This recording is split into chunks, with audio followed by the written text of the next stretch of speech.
الله أكبر الله أكبر. أشهد أن لا إله إلا الله. أشهد أن محمدا رسول الله. هيا للصلاة هيا للفلاح. قد قامت الصلاة قد قامت الصلاة. الله أكبر الله أكبر. لا إله إلا الله.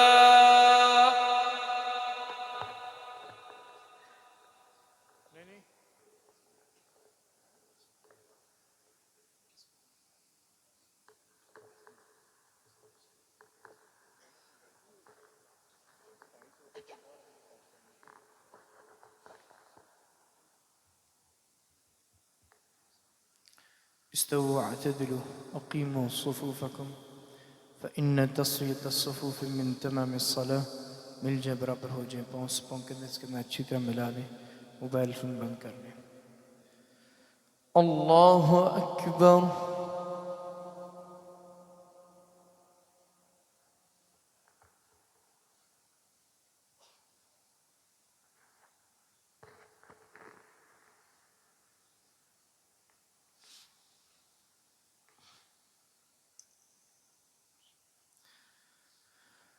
الحمد لله رب العالمين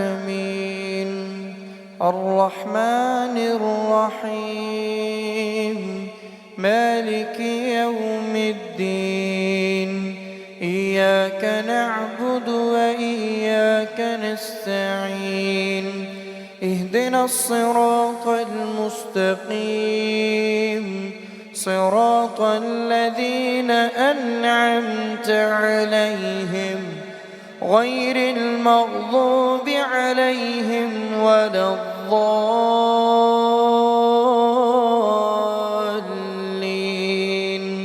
آمين. أتل ما أوحي إليك من الكتاب وأقم الصلاة إن الصلاة تنهى عن الفحشاء والمنكر ولذكر الله أكبر والله يعلم ما تصنعون. ولا تجادلوا أهل الكتاب إلا بالتي هي أحسن إلا الذين ظلموا منهم وقولوا آمنا بالذي أنزل إلينا وأنزل إليكم وإلهنا وإلهكم واحد ونحن له مسلمون. وكذلك أنزلنا إليك الكتاب فالذين آتيناهم الكتاب يؤمنون به ومن هؤلاء من يؤمن به وما يجحد بآياتنا إلا الكافرون. وما كنت تتلو من قبله من كتاب ولا تخطه بيمينك إذا لارتاب المبطلون. بل هو آيات بينات في صدور الذين أوتوا العلم وما يجحد بآياتنا إلا الظالمون.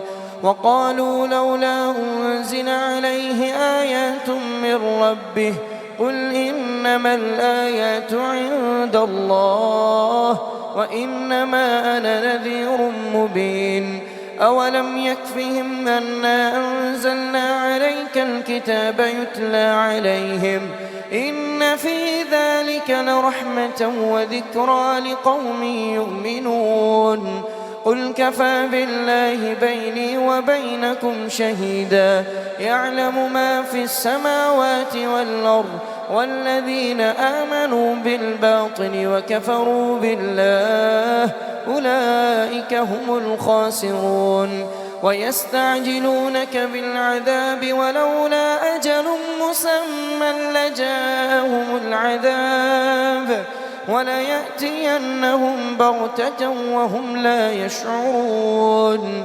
يستعجلونك بالعذاب وإن جهنم لمحيطة بالكافرين. يوم يغشاهم العذاب من فوقهم ومن تحت أرجلهم ويقول ذوقوا ما كنتم تعملون. يا عبادي الذين آمنوا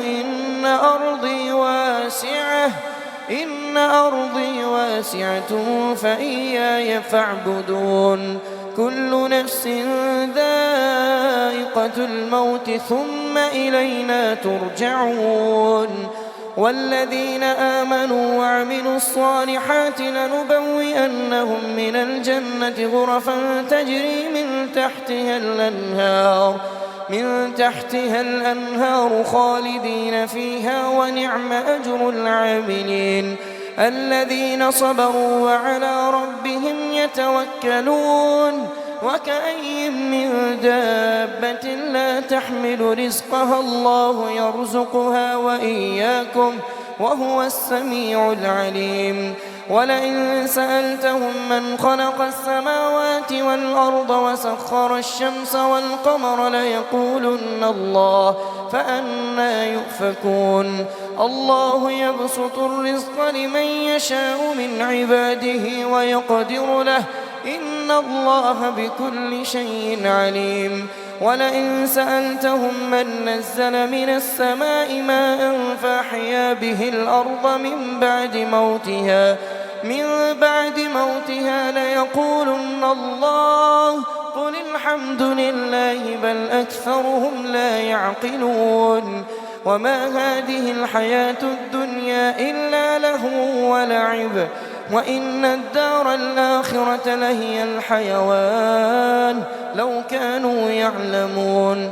فإذا ركبوا في الفلك دعوا الله مخلصين له الدين فلما نجاهم إلى البر إذا هم يشركون. ليكفروا بما آتيناهم وليتمتعوا فسوف يعلمون. أولم يروا أنا جعلنا حرما آمنا ويتخطف الناس من حولهم أفبالباطل يؤمنون وبنعمة الله يكفرون. ومن أظلم ممن افترى على الله كذبا أو كذب بالحق لما جاءه أليس في جهنم مثوى للكافرين. والذين جاهدوا فينا لنهدينهم سبلنا وإن الله لمع المحسنين. الله أكبر.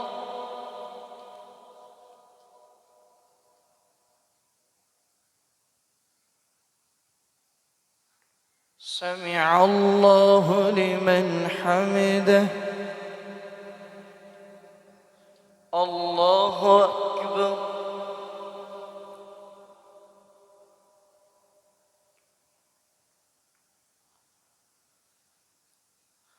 الله أكبر. الله أكبر.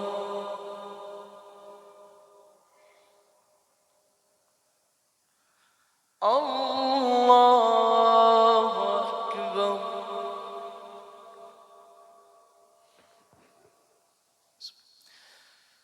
الحمد لله رب العالمين الرحمن الرحيم مالك يوم الدين. إياك نعبد وإياك نستعين. اهدنا الصراط المستقيم صراط الذين أنعمت عليهم غير المغضوب عليهم ولا الضالين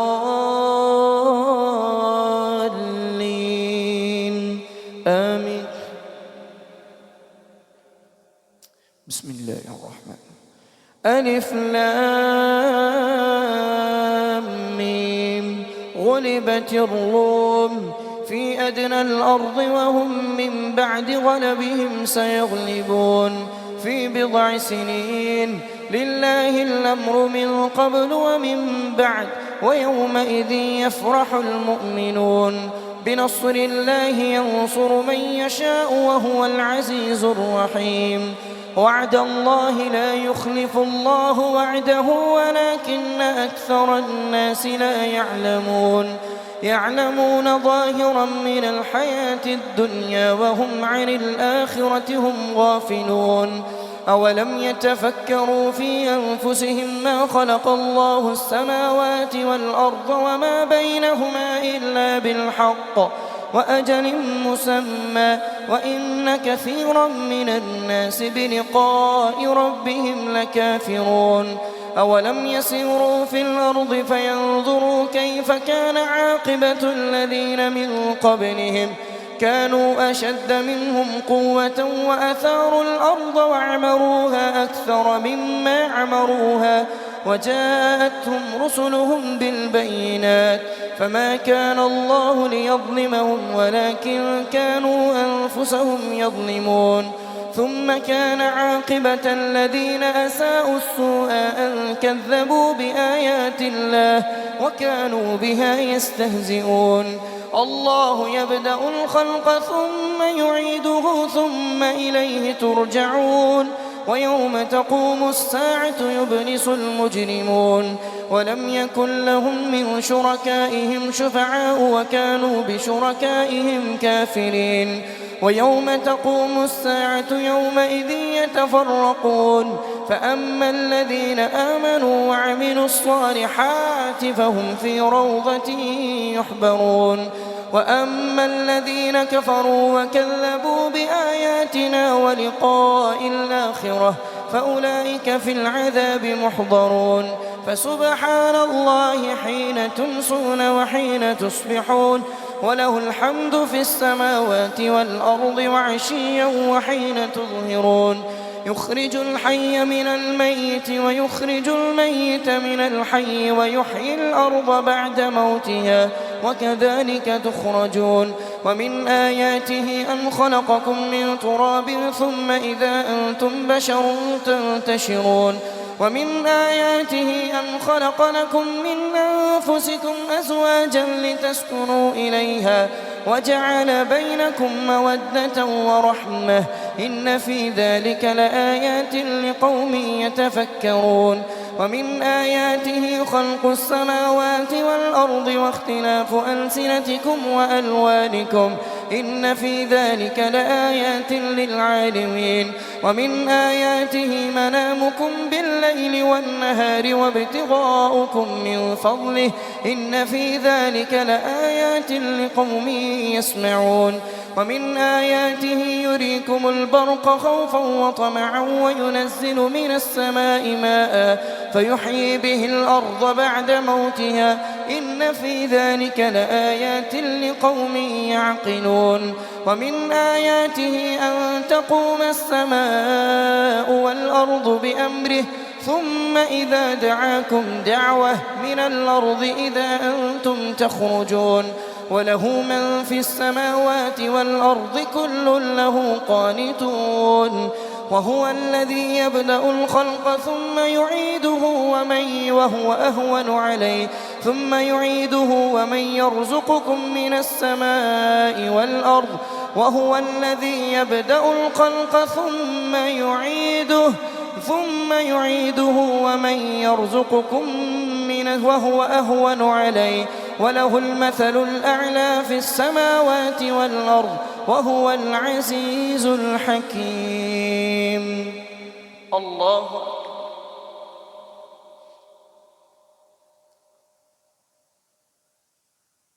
سمع الله لمن حمده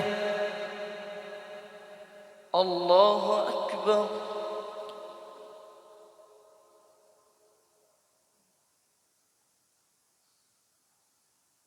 الله أكبر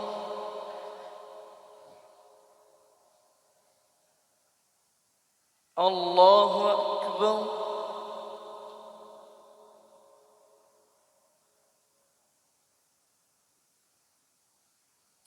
الله أكبر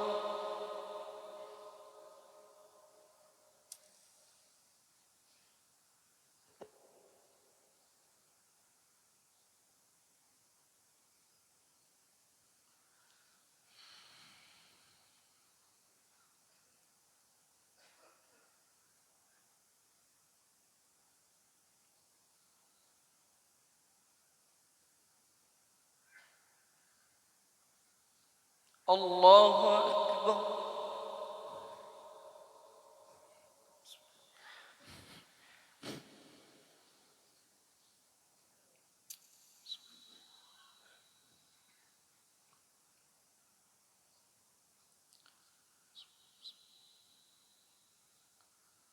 الله أكبر.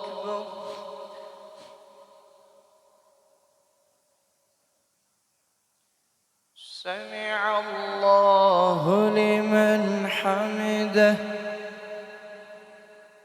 الله أكبر.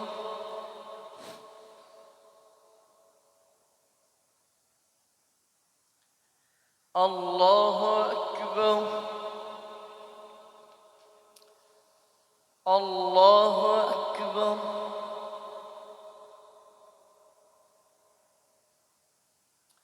الله أكبر.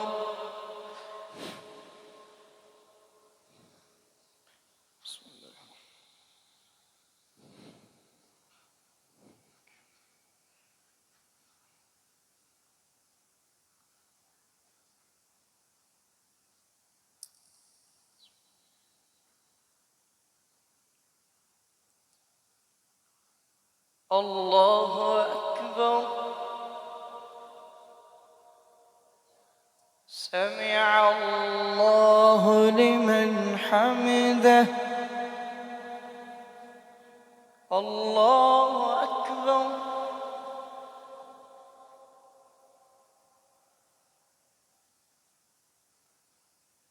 الله أكبر. الله أكبر.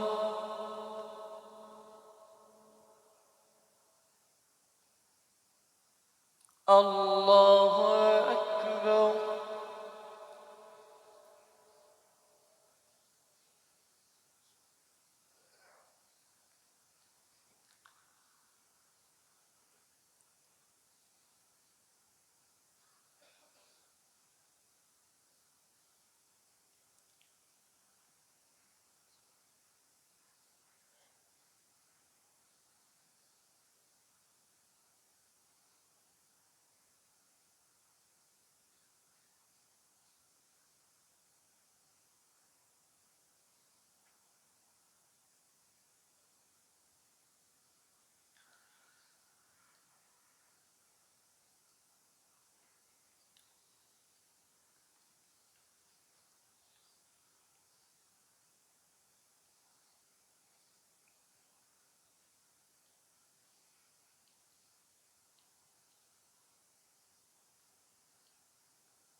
السلام عليكم ورحمة الله.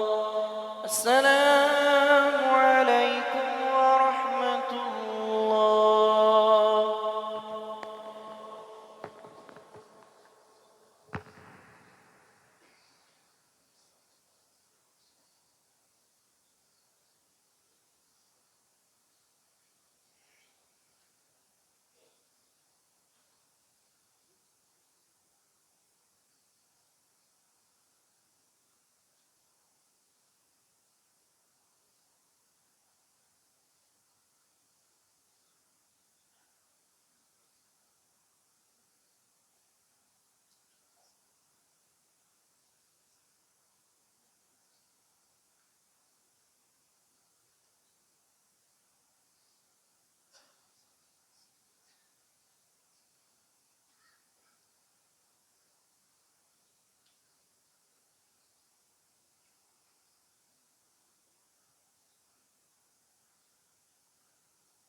الله أكبر.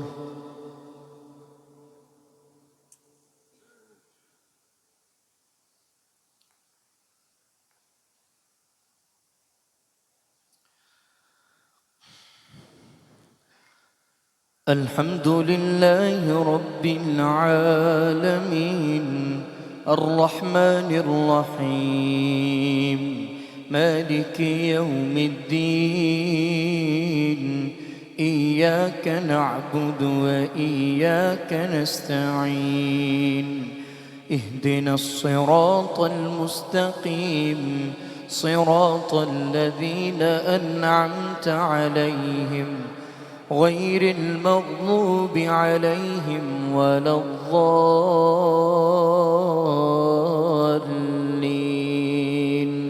آمين.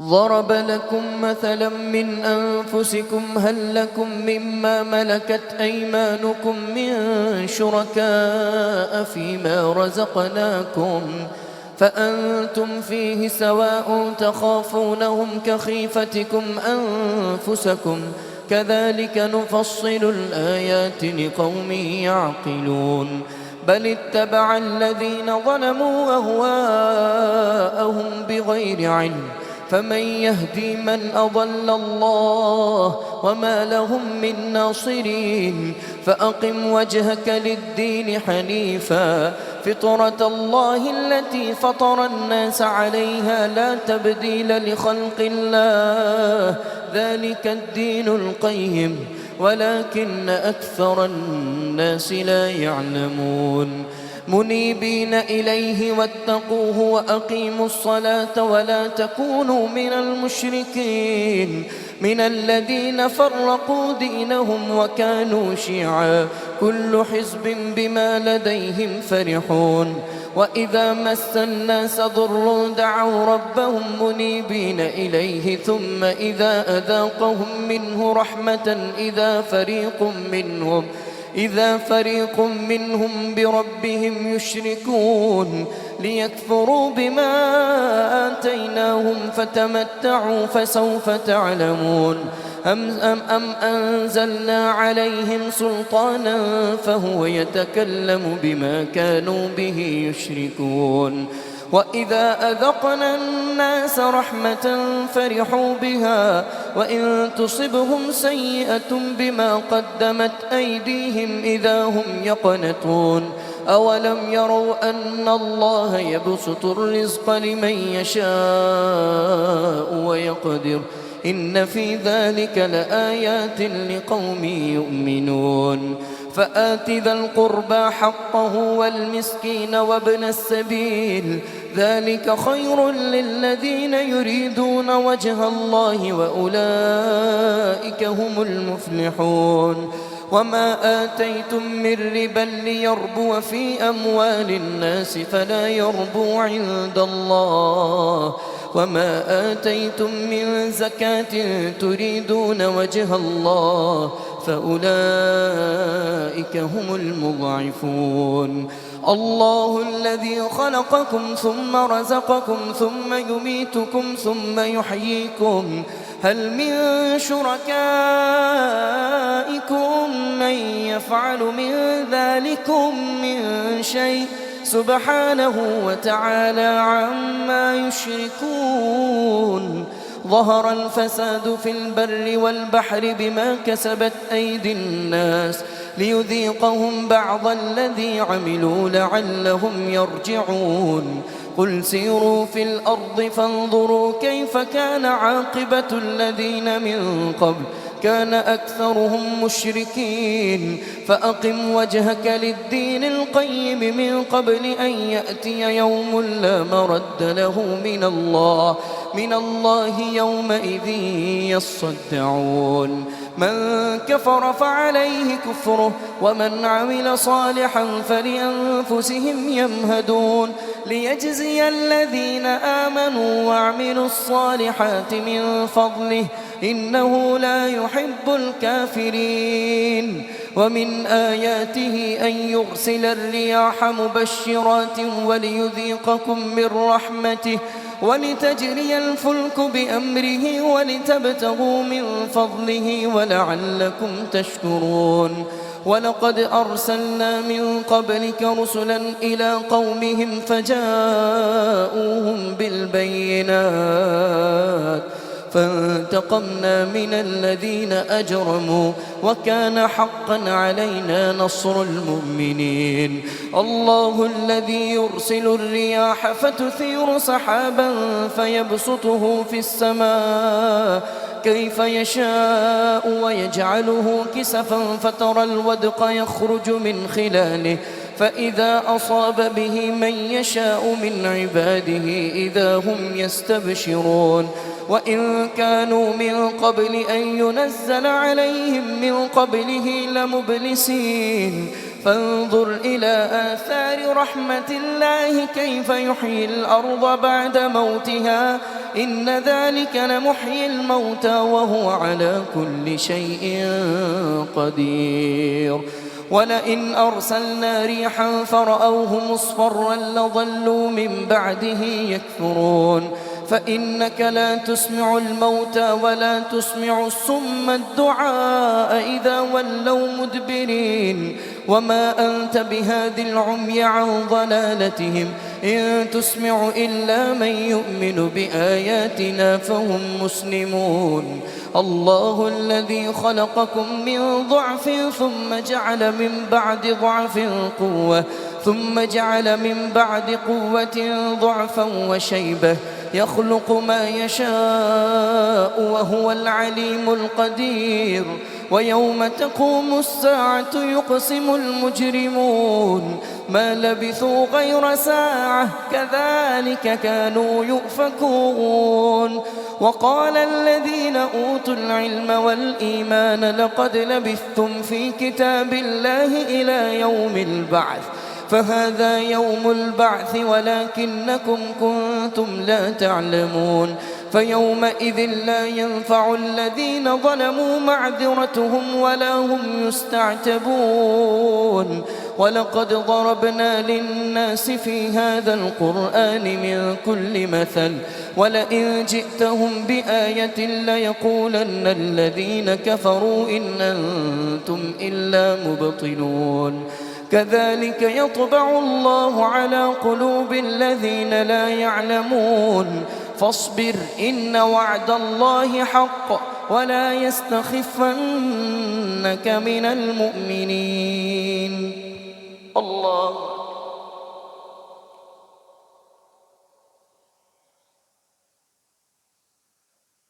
سمع الله لمن حمده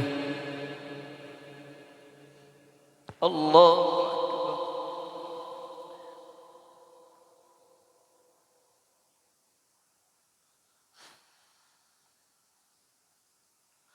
الله أكبر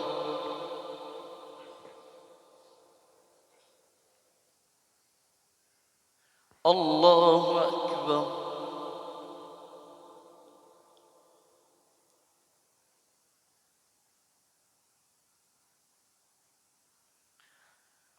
الله أكبر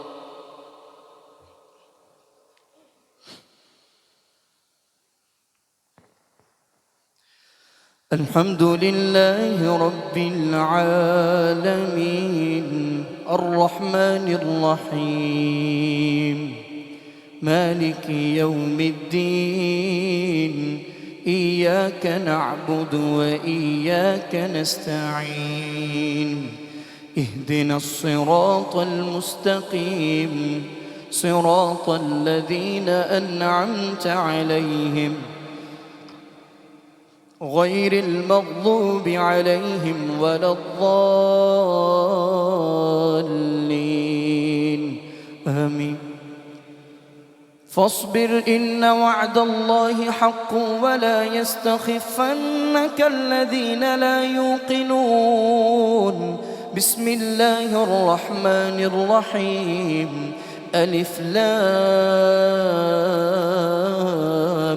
ميم تلك آيات الكتاب الحكيم هدى ورحمة للمحسنين الذين يقيمون الصلاة ويؤتون الزكاة وهم بالآخرة هم يوقنون أولئك على هدى من ربهم وأولئك هم المفلحون ومن الناس من يشتري لهو الحديث ليضل عن سبيل الله بغير علم ويتخذها هزوا أولئك لهم عذاب مهين وإذا تتلى عليه آياتنا ولى مستكبرا كأن لم يسمعها كأن في أذنيه وقرا فبشره بعذاب أليم إن الذين آمنوا وعملوا الصالحات لهم جنات النعيم خالدين فيها وعد الله حقا وهو العزيز الحكيم خلق السماوات بغير عمد ترونها وألقى في الأرض رواسي أن تميد بكم وبث فيها من كل دابة وأنزلنا من السماء ماء فأنبتنا فيها من كل زوج كريم هذا خلق الله فأروني ماذا خلق الذين من دونه بل الظالمون في ضلال مبين ولقد آتينا لقمان الحكمة أن اشكر لله ومن يشكر فإنما يشكر لنفسه ومن كفر فإن الله غني حميد وإذ قال لقمان لابنه وهو يعظه يا بني لا تشرك بالله إن الشرك لظلم عظيم ووصينا الإنسان بوالديه حملته أمه وهنا على وهن وفصاله في عامين أن اشكر لي ولوالديك إلي المصير وإن جاهداك على أن تشرك بي ما ليس لك به علم فلا تطعهما وصاحبهما في الدنيا معروفا واتبع سبيل من أناب إلي ثم إلي مرجعكم فأنبئكم بما كنتم تعملون يا بني إنها إن تك مثقال حبة من خردل فتكن في صخرة أو في السماوات أو في الأرض يأت بها الله إن الله لطيف خبير يا بني أقم الصلاة وأمر بالمعروف وانه عن المنكر واصبر على ما أصابك إن ذلك من عزم الأمور ولا تصعر خدك للناس ولا تمش في الأرض مرحا إن الله لا يحب كل مختال فخور واقصد في مشيك واغضض من صوتك إن أنكر الأصوات لصوت الحمير الله أكبر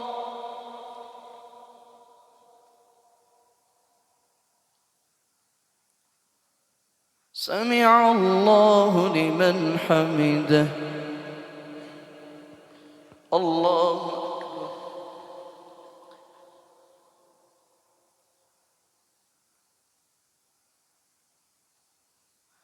الله أكبر الله أكبر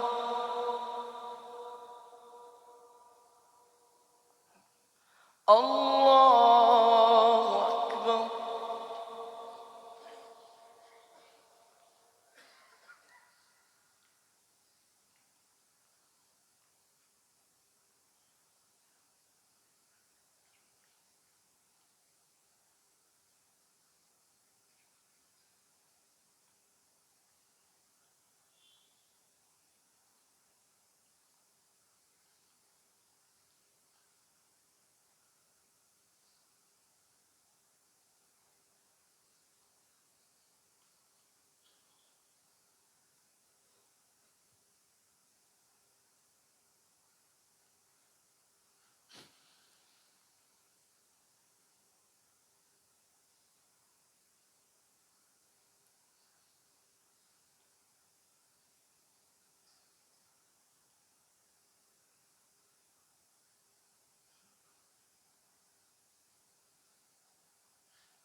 السلام عليكم ورحمة الله. السلام عليكم ورحمة الله.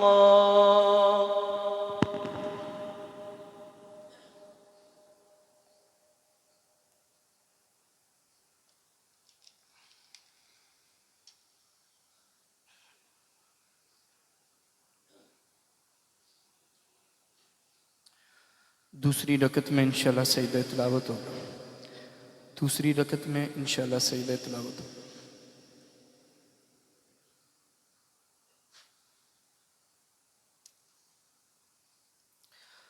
الله أكبر.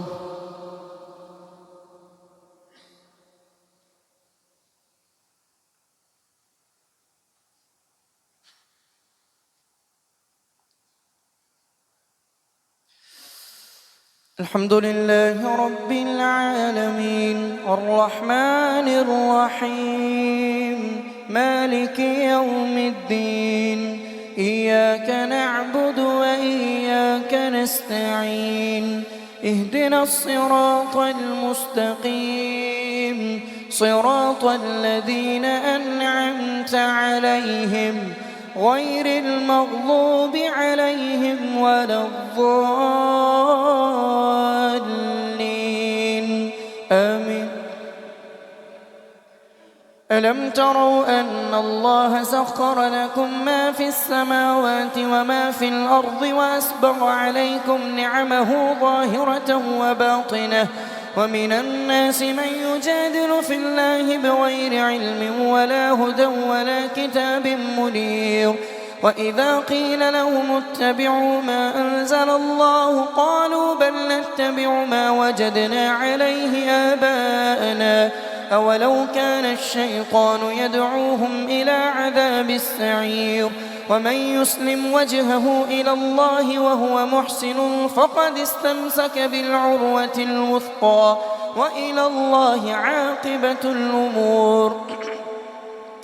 ومن كفر فلا يحزنك كفره إلينا مرجعهم فننبئهم بما عملوا إنه عليم بذات الصدور نمتعهم قليلا ثم نضطرهم إلى عذاب غليظ ولئن سألتهم من خلق السماوات والأرض وسخر الشمس والقمر ليقولن الله قل الحمد لله بل أكثرهم لا يعلمون ولئن سألتهم من خلق السماوات والأرض ليقولن الله قل الحمد لله بل أكثرهم لا يعلمون ولله ما في السماوات والأرض إن الله هو الغني الحميد. ولو أن ما في الأرض من شجرة أقلام والبحر يمده من بعده 7 أبحر ما نفذت كلمات الله إن الله عزيز حكيم. ما خلقكم ولا بعثكم إلا كنفس واحدة إن الله سميع بصير. ألم تر أن الله يولج الليل في النهار ويولج النهار في الليل وسخر الشمس والقمر كل يجري إلى أجل مسمى وأن الله بما تعملون خبير. ذلك بأن الله هو الحق وأن ما يدعون من دونه الباطل وأن الله هو العلي الكبير.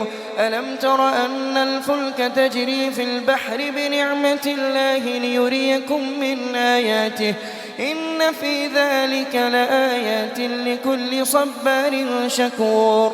وإذا غشيهم موج كالظلل دعوا الله مخلصين له الدين فلما نجاهم إلى البر فمنهم مقتصد وما يجحد بآياتنا إلا كل ختار كفور. يا أيها الناس اتقوا ربكم واخشوا يوما لا يجزي والد عن ولده ولا مولود هو جاز عن والده شيئا إن وعد الله حق فلا تغرنكم الحياة الدنيا ولا يغرنكم بالله بالله الغرور إن الله عنده علم الساعة وينزل الغيث ويعلم ما في الأرحام وما تدري نفس ماذا تكسب غدا وما تدري نفس بأي أرض تموت إن الله عليم خبير.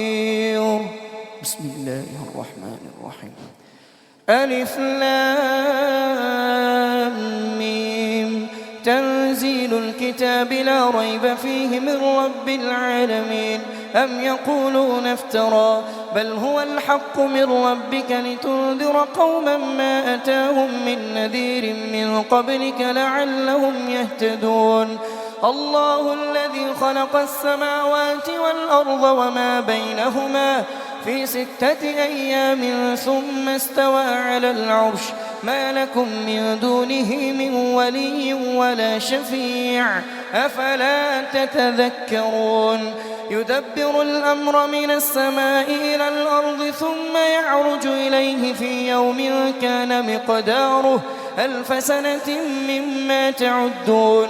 ذلك عالم الغيب والشهادة العزيز الرحيم الذي أحسن كل شيء خلقه وبدأ خلق الإنسان من طين ثم جعل نسله من سلالة من ماء مهين ثم سواه ونفخ فيه من روحه وجعل لكم السمع والأبصار والأفئدة قليلا ما تشكرون. وقالوا أئذا ضللنا في الأرض أئنا لفي خلق جديد بل هم بلقاء ربهم كافرون.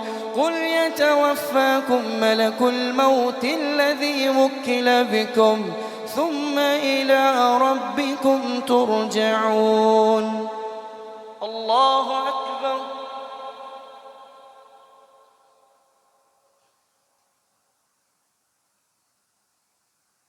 سمع الله لمن حمده.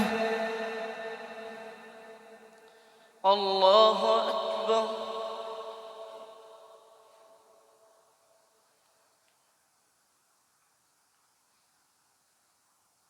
الله أكبر.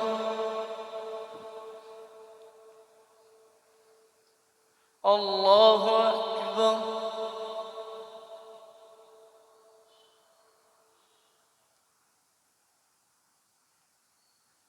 الله أكبر.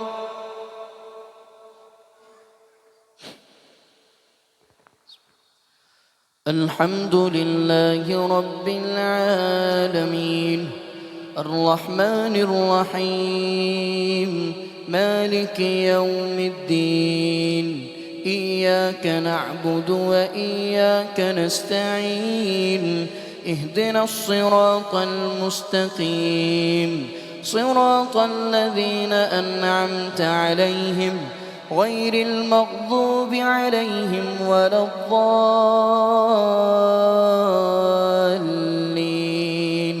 آمين.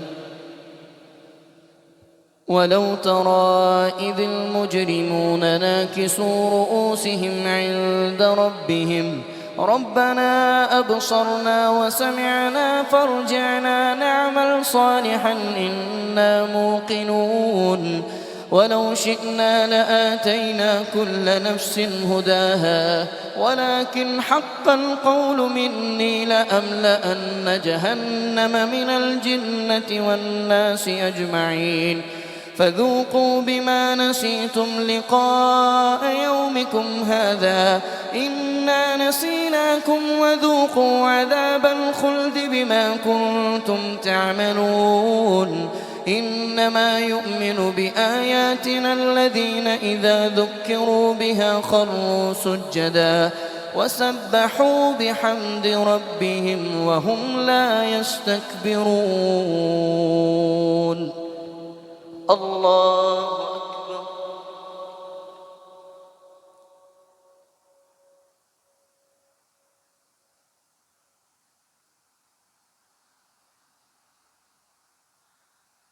الله أكبر. تتجافى جنوبهم عن المضاجع يدعون ربهم خوفا وطمعا ومما رزقناهم ينفقون فلا تعلم نفس ما أخفي لهم من قرة أعين جزاء بما كانوا يعملون أفمن كان مؤمنا كمن كان فاسقا لا يستوون أما الذين آمنوا وعملوا الصالحات فلهم جنات المأوى نزلا بما كانوا يعملون وأما الذين فسقوا فمأواهم النار كلما أرادوا أن يخرجوا منها أعيدوا فيها وقيل لهم ذوقوا عذاب النار الذي كنتم به تكذبون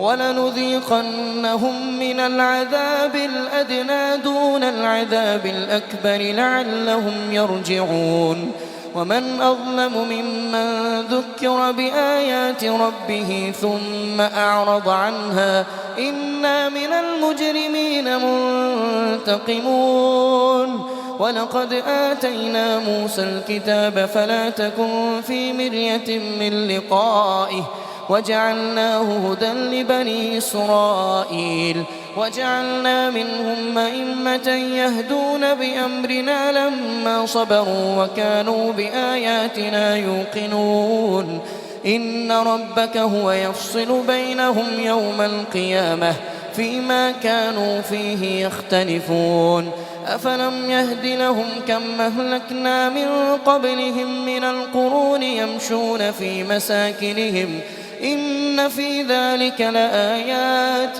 أفلا يسمعون أولم يروا أنا نسوق الماء إلى الأرض الجرز فنخرج به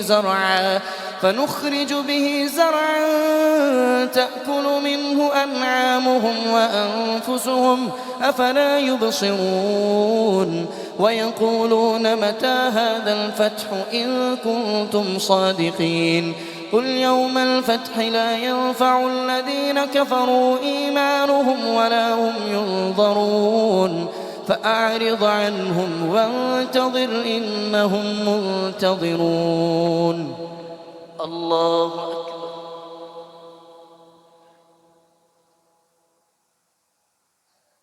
سمع الله لمن حمده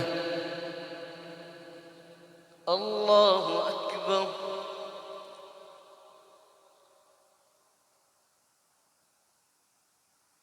الله أكبر الله أكبر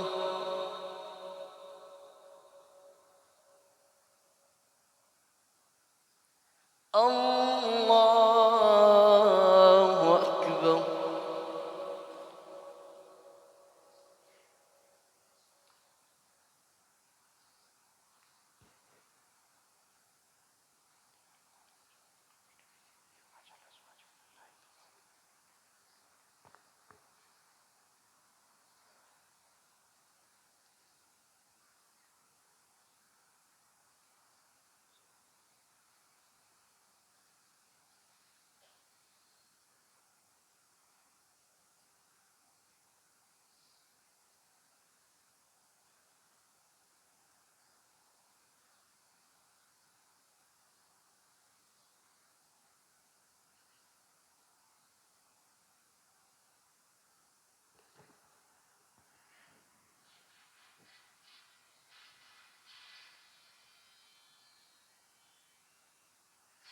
السلام عليكم ورحمة الله السلام عليكم ورحمة الله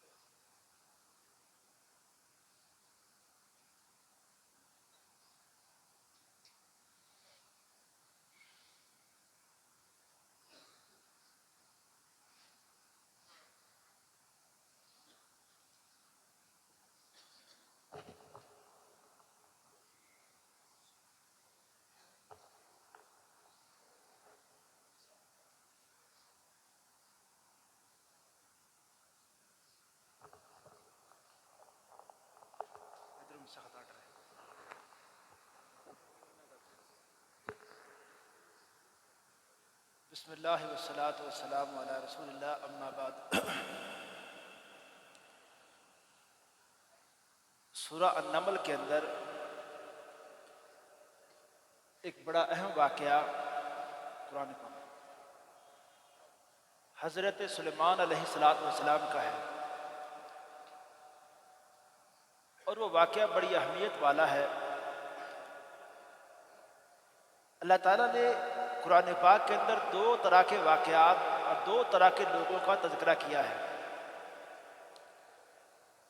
نمبر ایک کہ وہ مالدار لوگ جو اپنے مال اور اپنی دنیا داری میں ایسے پھنسے کہ تکبر کا شکار ہو گئے اور اللہ تعالیٰ کو بھول گئے۔ رب تعالیٰ نے فرعون کا ذکر کر کے حامان کا، قارون کا، نمرود کا، ایسے ان بڑے لوگوں کا تذکرہ جو دنیاوی حوالے سے اپنے آپ کو بڑا سمجھتے تھے اور وہ اس تکبر میں آئے جس کی وجہ سے اللہ تعالیٰ نے ان کو ہلاک بھی کیا، برباد کیا۔ دوسری طرف رب تعالیٰ نے حضرت سلیمان علیہ السلام کا بھی واقعہ بیان کیا، جن کے بارے میں اللہ نے فرمایا کہ وہ مالداری کے حساب سے اپنے دنیاوی جو اختیارات، خوشحالی اور بادشاہی کے لحاظ سے ان سب سے بڑے تھے۔ نمرود کی بادشاہی، فرعون کی بادشاہی، قارون کے خزانے اور حامان کا جو منصب ہے وہ سلیمان علیہ السلام کے مقابلے میں کچھ بھی نہیں تھا۔ دیکھیں نا، مال و دولت بھی جن ان کے حکم کے تابع اللہ نے کر دیے، حتیٰ کہ اللہ نے پرندوں کی بولیاں سکھا دی، پرندوں سے بات کر لیتے ہیں، اور اس سے بڑھ کے اللہ نے ہوائیں ان کے کنٹرول میں کر دی ہیں، جیسے ہوائیں ادھر چلاتے ہیں ادھر چلاتے ہیں، چل رہی ہے۔ اتنی بڑی بادشاہی اللہ تعالیٰ فرماتے ہیں ہم نے ان کو عطا فرمائی، لیکن ان کا اتنی بڑی بادشاہت کے بعد جو طرز عمل تھا وہ یہ تھا کہ اے اللہ، سب سے پہلے تو نے بادشاہت یہ عطا فرمائی تھی حضرت داؤد علیہ السلام جو حضرت سلیمان کے والد تھے، اور اس سے بڑھ کے بادشاہت اللہ نے عطا فرما دی حضرت سلیمان کو۔ لیکن اب ان کا انداز رب کے سامنے عاجزی، انکساری کیسی ہے؟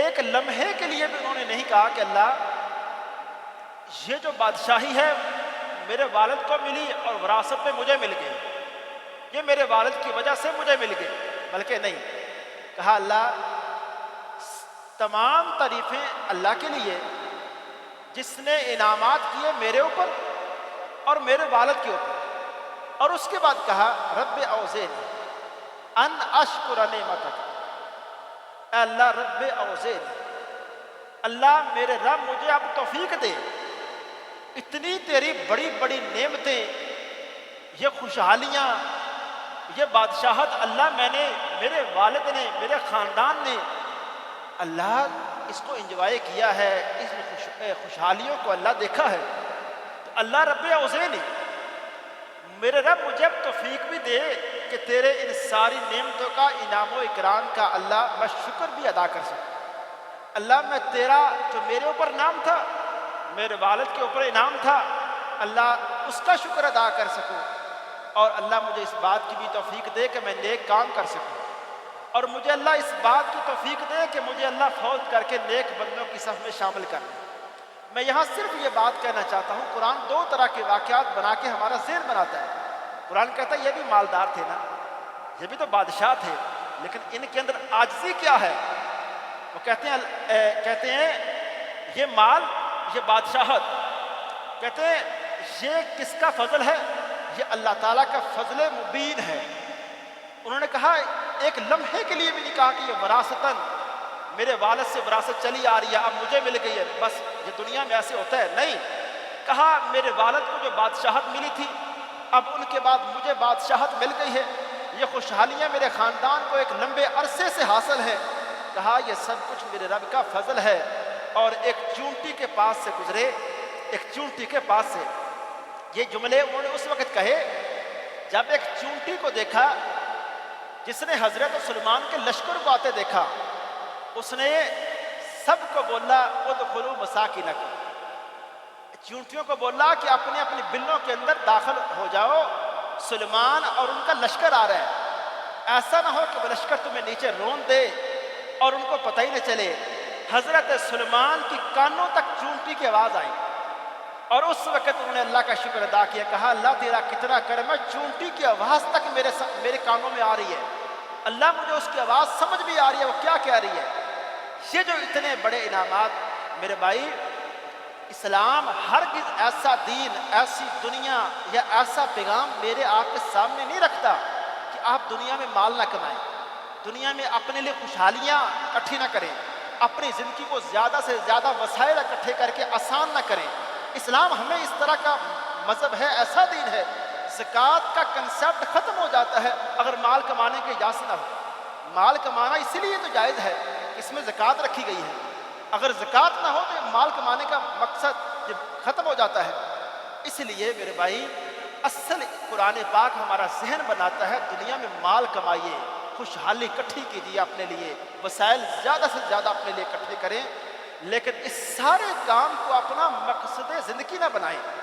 اور اپنے رب کے سامنے جب بھی آپ کے پاس رب کی نعمتیں زیادہ آنا شروع ہو جائیں نا، میں صرف آخر میں ایک چھوٹی سی ایک حدیث، پیغمبر علیہ الصلوۃ والسلام ایک باغ میں گئے اور بڑے دنوں سے آپ نے کھانا نہیں کھایا تھا، اور صحابی نے جب دیکھا کہ پیغمبر علیہ الصلوۃ والسلام آئے ہیں، آپ کے ساتھ دو صحابہ سیدنا ابوبکر صدیق اور عمر دونوں وہ بھی آئے ہیں.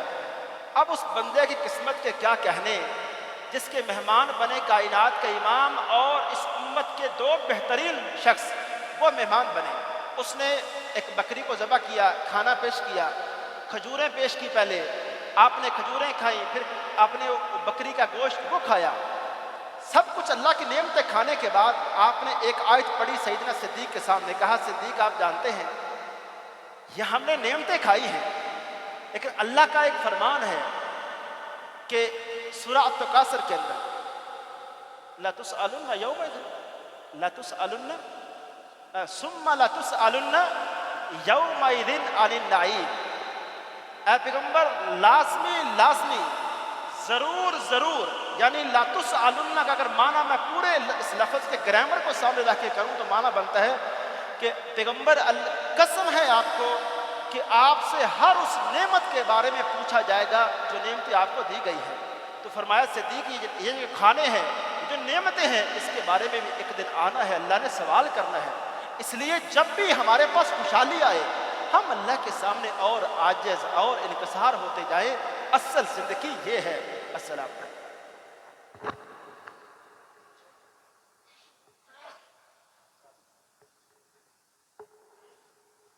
اچھا ایک اعلان یہ سماعت فرما لے کہ آج قیام کی رات ہے، تو قاری صاحب جو تراویح پڑھا کے جو وطر ہے نا وہ انشاءاللہ قیام میں پڑھائیں گے آخر میں.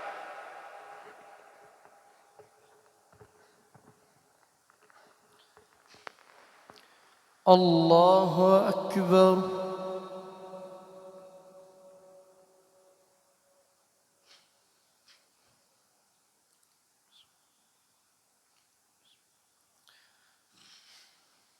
الحمد لله رب العالمين الرحمن الرحيم مالك يوم الدين إياك نعبد وإياك نستعين اهدنا الصراط المستقيم صراط الذين أنعمت عليهم غير المغضوب عليهم ولا الضالين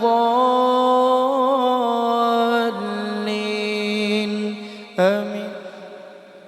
بسم الله الرحمن الرحيم. يا أيها النبي اتق الله ولا تطع الكافرين والمنافقين إن الله كان عليما حكيما واتبع ما يوحى إليك من ربك إن الله كان بما تعملون خبيرا وتوكل على الله وكفى بالله وكيلا ما جعل الله لرجل من قلبين في جوفه وما جعل أزواجكم اللائي تظاهرون منهن أمهاتكم وما جعل أدعياءكم وأبناءكم ذلكم قولكم بأفواهكم والله يقول الحق وهو يهدي السبيل ادعوهم لآبائهم هو أقسط عند الله فإن لم تعلموا آباءهم فإخوانكم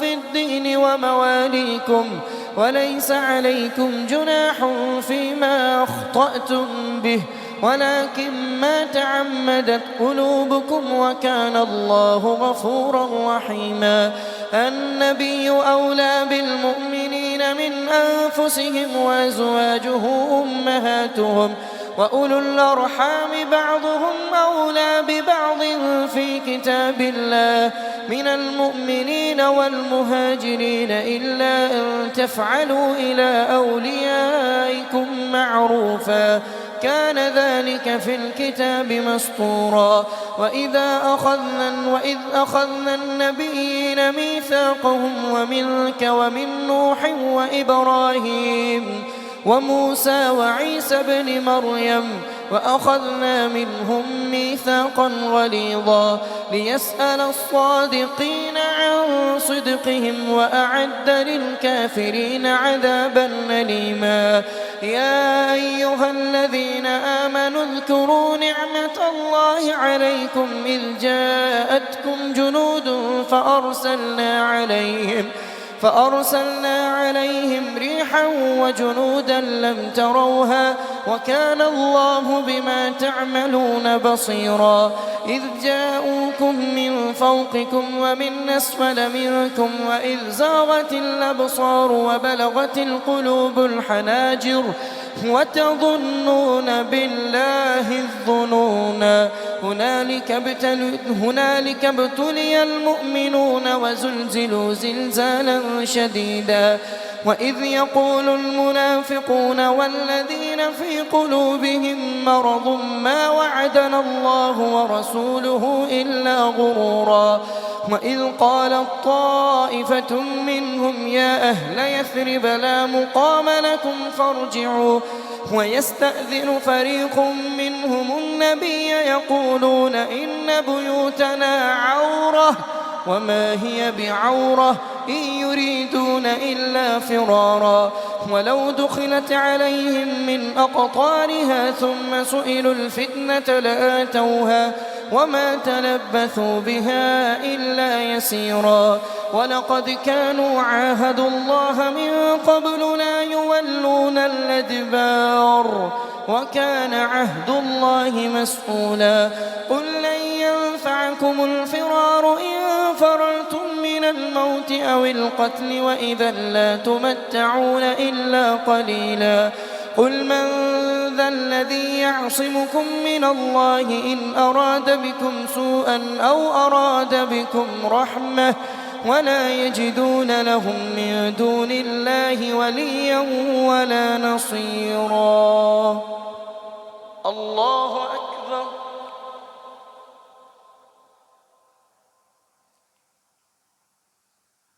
سمع الله لمن حمده الله أكبر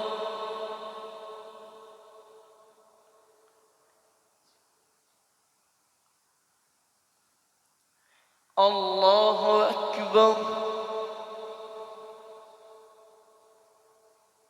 الله أكبر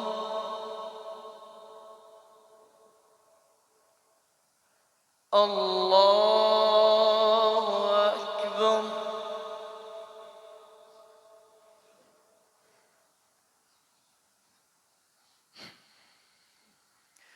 الحمد لله رب العالمين الرحمن الرحيم مالك يوم الدين إياك نعبد وإياك نستعين اهدنا الصراط المستقيم صراط الذين أنعمت عليهم غير المغضوب عليهم ولا الضالين آمين. قد يعلم الله المعوقين منكم والقائلين لإخوانهم هلم إلينا ولا يأتون البأس إلا قليلا أشحة عليكم فإذا جاء الخوف رأيتهم ينظرون إليك تدور أعينهم كالذي يغشى عليه من الموت فأولى لهم فإذا ذهب الخوف سلقوكم بألسنة حداد نشحة على الخير أولئك لم يؤمنوا فأحبط الله أعمالهم وكان ذلك على الله يسيرا يحسبون الأحزاب لم يذهبوا وإن يأتي الأحزاب يودوا لو أنهم بادون في الأعراب يسألون عن أنبائكم ولو كانوا فيكم ما قاتلوا إلا قليلا لقد كان لكم في رسول الله أسوة حسنة لمن كان يرجو الله واليوم الآخر وذكر الله كثيرا. الله أكبر.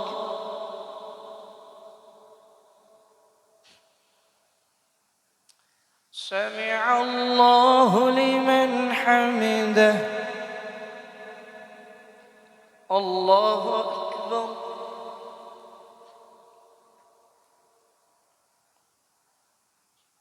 الله أكبر. الله أكبر.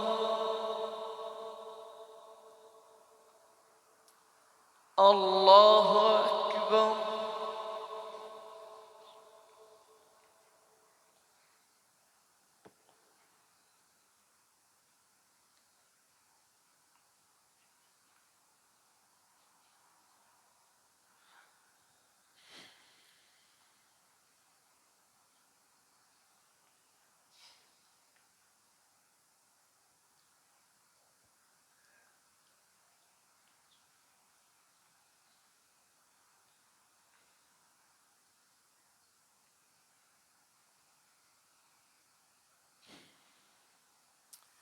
السلام عليكم ورحمة الله. السلام عليكم ورحمة الله.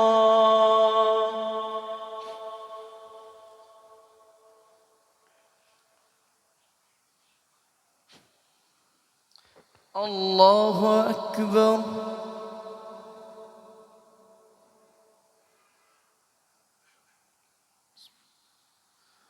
الحمد لله رب العالمين الرحمن الرحيم مالك يوم الدين إياك نعبد وإياك نستعين اهدنا الصراط المستقيم صراط الذين أنعمت عليهم غير المغضوب عليهم ولا الضالين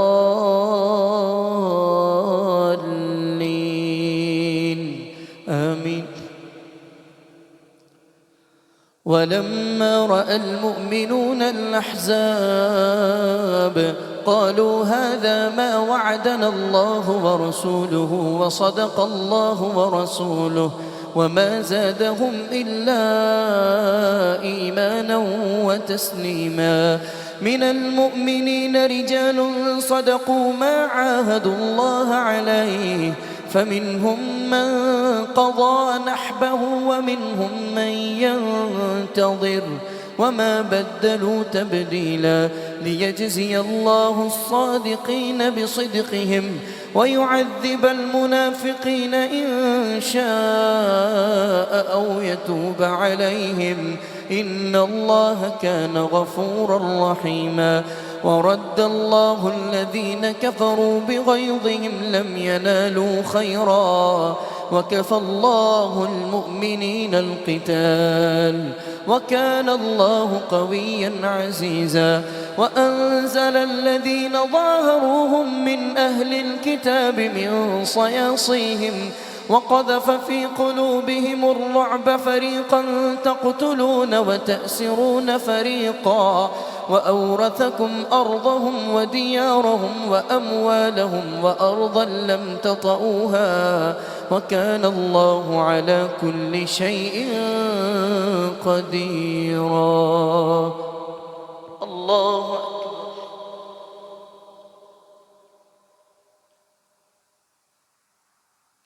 سمع الله لمن حمده. الله أكبر.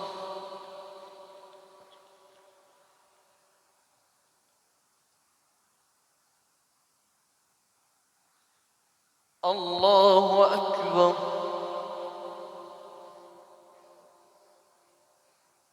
الله أكبر.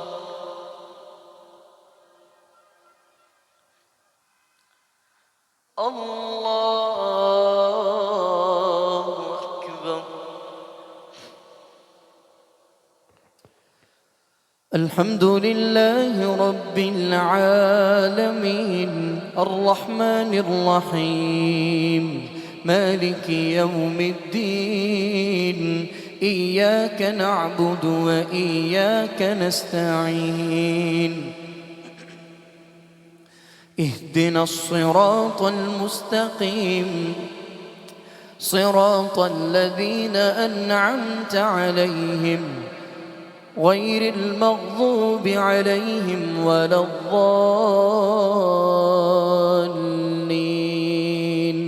آمين. يا أيها النبي قل لأزواجك إن كنتن تردن الحياة الدنيا وزينتها فتعالين أمتعكن وأسرحكن سراحا جميلا وإن كنتن تردن الله ورسوله والدار الآخرة فإن الله أعد للمحسنات منكن أجرا عظيما. يا نساء النبي من يأت منكن بفاحشة مبينة يضاعف لها العذاب ضعفين وكان ذلك على الله يسيرا. الله أكبر.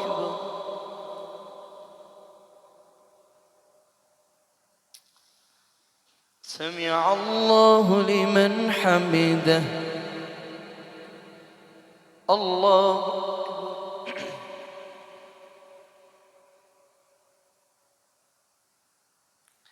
الله أكبر. الله أكبر.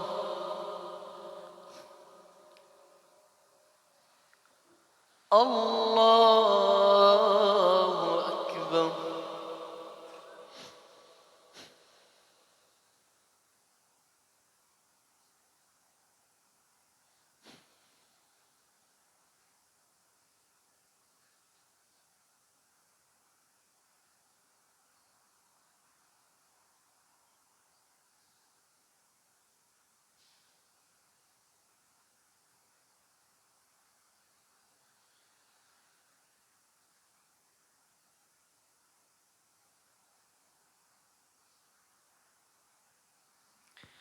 السلام عليكم ورحمة الله.